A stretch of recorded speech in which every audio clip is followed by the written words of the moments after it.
How's it going, everybody? So last night I was sitting home alone and I was thinking about a lot of things in my life, from my religious background to my political standings to just being in the military, and something kind of occurred to me which never really occurred to me before, that the Mormon standings on their gay and lesbian members compared to what the military felt about gay and lesbians in the military are actually kind of equal. How, you ask? Let me tell you. Alright, 1993, President Bill Clinton put an act into place stating that gay and lesbian members can be in the military, but they cannot say anything about it. Basically, they had to pretend they were straight. They couldn't show it, they couldn't say it, they couldn't do anything, and that's where Don't Ask, Don't Tell came into place. You can serve, but you can't serve openly. You can't tell anybody who you really are. And the Mormon Church is almost like that with their changings now. They are saying that they have gay and lesbian members of the church, but at the same time, if you are a Mormon and you are openly gay, you have to kind of hide yourself. How, you may ask? Well, it's simple. If you want to hold a calling in the priesthood or within the primary and the young women, if you want to be a teacher, if you want to just do anything related to the church as a calling from God, you kind of have to hide who you are. Basically, that means you can be openly gay, but you cannot have any gay relations. You can't have a boyfriend or a girlfriend. You can't do anything that remotely refers to as being gay. Now, the way I see it is, it's almost like the Army or the military's, don't ask, don't tell policy. And it got me thinking, because lately I've been talking to a lot of openly gay and lesbian Mormons, and my question to them was, how can you be who you are but still be faithful to the church?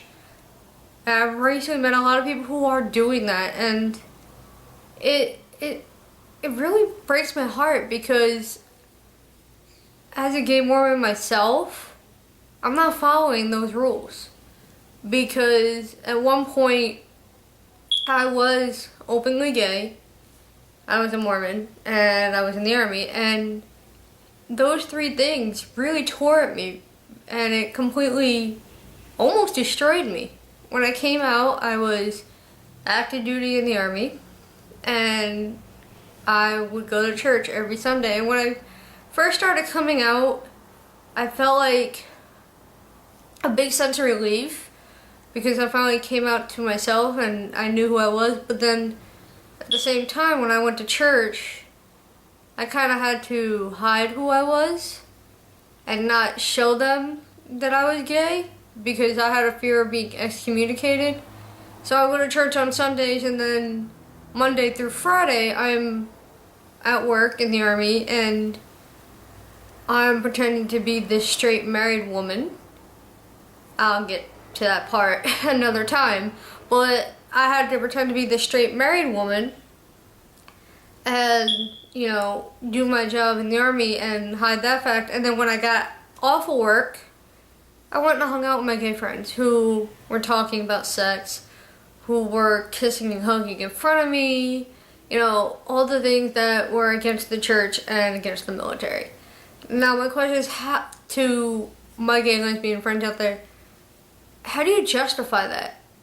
I understand that, the church is coming around and they're finally giving us the opportunity to be who we are, but how do you justify that to yourself when it's still truly not being yourself? It's like with the Army's Don't Ask, Don't Tell policy. I was being myself, but outside of work, and that really got to me, because sometimes it was so hard to even fight who I was, or to hide that part of me when I was at work, that eventually it overspilled into my military career, and I ended up being kicked out under Don't Ask, Don't Tell.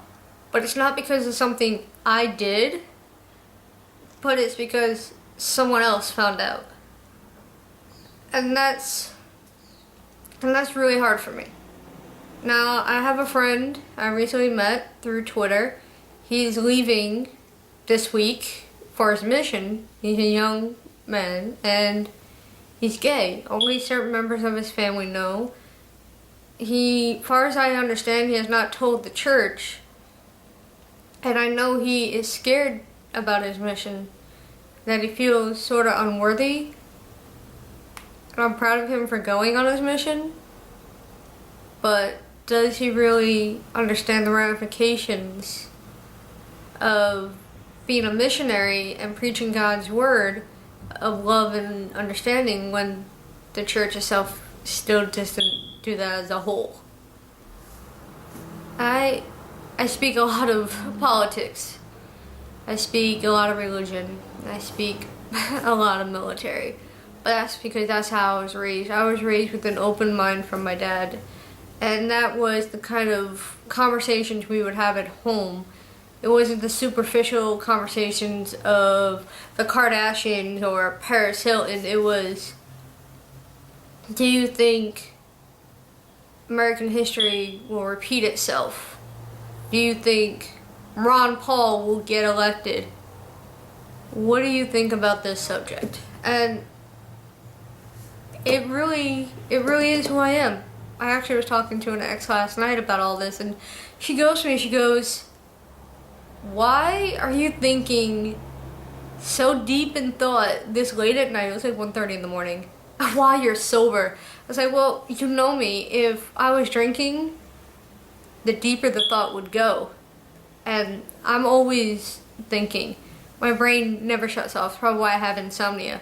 But my question to my gay and lesbian members is, how do you survive? How do you fight that struggle? Because I'm not. It's probably why I haven't gone back to church either. I love the church, but at the same time, I'm not going to go to church to hide myself. I am proud to be openly gay, and I am proud to be a member of the church. But I've had to hide myself once before, and I'm not going to do it again. Can you?